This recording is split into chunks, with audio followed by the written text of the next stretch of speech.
If you guys are based in the Philippines and want to sell your cards via eBay or through the US, this is the fast way.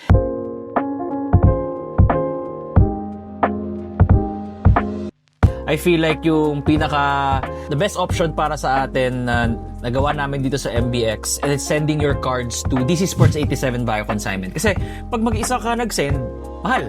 Mahal, di ba? Nagpadala ka ng cards, sabi natin 2 to 3 cards na papadala mo for consignment. Usually, it would cost you 5,000 pesos for a DHL Express. Pero kapag sa amin, you're pooled with a lot of cards, you're really gonna save up and at the same time, really maximize the selling of your cards.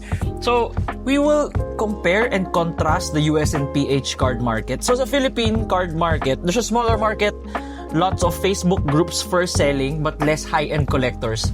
Mas maraming mga quote-unquote pucho dito or yung mga low to mid-end cards here in the Philippines compared to the US kasi that's the reality of it. Hindi naman tayo a first world country. We really don't have that kind of spending capacity that the United States have.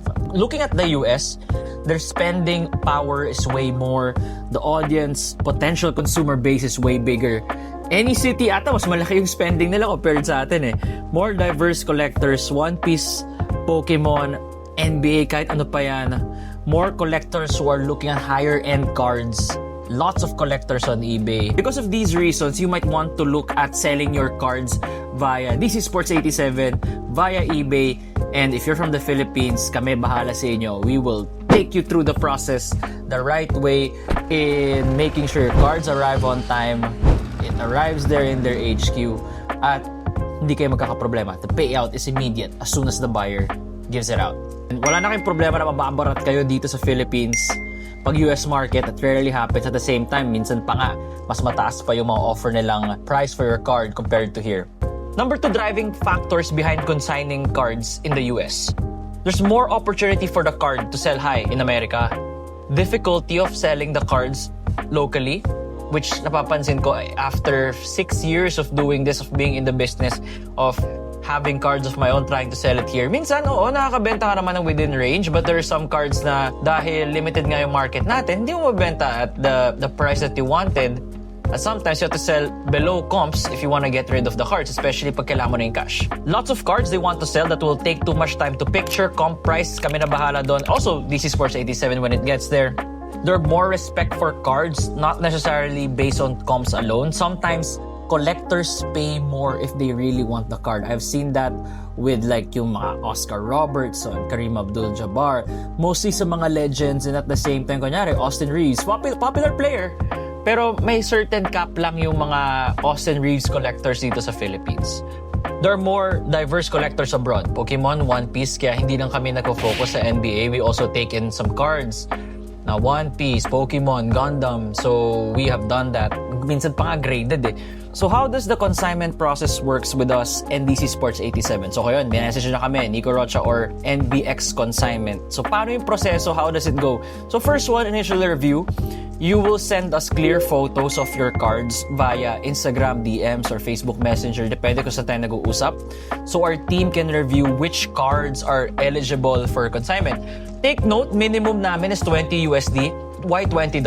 Kasi you gotta take note of the listing fee. That's $1. Eh kung nagpapadala ka ng card na $1 lang or yung below $20, it's hard for you to reach the margins that you want. Kaya $20 is our floor price when it comes to sending cards to the US. Number 2, card selection. Kayo, and the MBX team kami, Nico, will agree on the final list of cards to be sent. So, di-discuss natin dun sa chat natin very quick. Okay, boss, we're sending 10 cards. Ito yung 10 cards. Pak, lalagay mo dyan. Nandun dapat yung photos. Hihingin ko yung photos kasi next, sa final photo confirmation, we'll ask you to send those kasi papadala nyo yan via Grab, Lalamove, or LBC if you're not in Metro Manila. I need to make sure na kung ano yung sinabi nyo dito sa chat natin will match the one na marireceive ko. Diba? What if nagpadala kayo ng 10 photos, yung dumating lang 8? O di problema yun. So that's why I need the final photo confirmation. That is to protect you and me. So next, shipping. So we will send you the guys a shipping address so you can book your shipment. Shipping fees are shouldered by the client. Number 5, status updates. So, ganito yun natin gagawin yung status updates. The MBX team, me, will keep you updated at each key stage. Number 1, when I have received the cards from wherever you're from, Number 2, when the package has been sent to the US, sabihin namin yun sa inyo. When the cards are listed on eBay, FYI, 3 business days kapag nasa Express yung card nyo. Express meaning, merong service kasi si DC Sports 87, Express and Standard. Yung Express kasi, the top 20 cards that were submitted to us. So sabihin natin merong 100 cards na submit sa amin. We have to pick out which are the top 20 cards in terms of the value, their comps online, para yun yung mabibigyan ng pansin, di ba? That's how basically DC Sports 87 does their filtering. The rest of the cards go to the standard consignment. That is 15 business days bago siya lumabas sa platform. So just want to be perfectly clear there. Yun yung average pagdating sa DC Sports 87. So when the cards are listed on eBay, magsasend ako ng tracking link sa inyo for proper, para ma-monitor nyo yung cards nyo. And last is when the payout is ready. So the payout is ready is when makikita ko sa app ng DC Sports 87 na pag-paid na yung card nyo by the buyer. So once it's paid, I will get it. It will get transferred to my BPI, BDO, whatever bank I choose, and I'll transfer it to you. Ganun lang. As easy as that. So paano ba yung buying process on eBay, on DC Sports, who they are, and yung credibility? Sino ba yung mga to? So DC Sports does daily auctions for cards. The credentials for DC Sports makes them really, the top dog when it comes to consignment all over the world. I think they're the number 1 eBay shop when it comes to card consignment. They have 8.3 items sold as of today and 140,000 followers.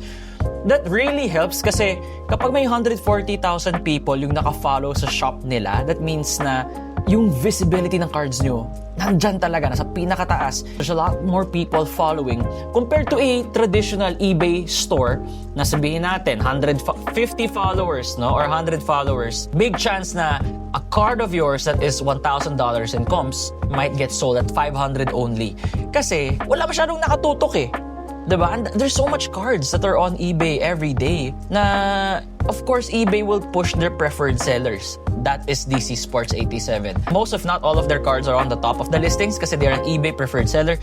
Check them out and you'll see how different their shop is compared to most stores that you see. So here are some of our results of our current cards we are consigning.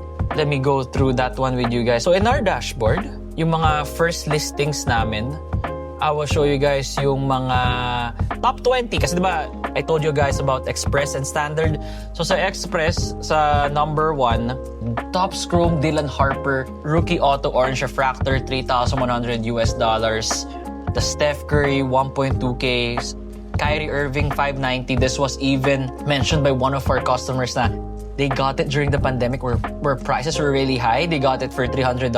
It sold for $590. For a guy na, as of the make of this video, is still down with a torn ACL. So, diba? Like, you cannot sell that Kyrie here in the Philippines na ganyang price. Tapos above comps pa. You can see here the Kareem Abdul-Jabbar, LeBron James, some immaculate cards, Kawhi Leonard, and it just goes to show of the power of DC Sports. That's why we keep on sending to them. You would see our rates here of MBX consignments on your cut. No, clean na yan. For example, 40 to 499, 75% of price sold. 500 to 999, 77%. So clean na yan. Wala na, that's after all the fees and everything. 1,000 to 499, 85, then 5,000 plus 87.5.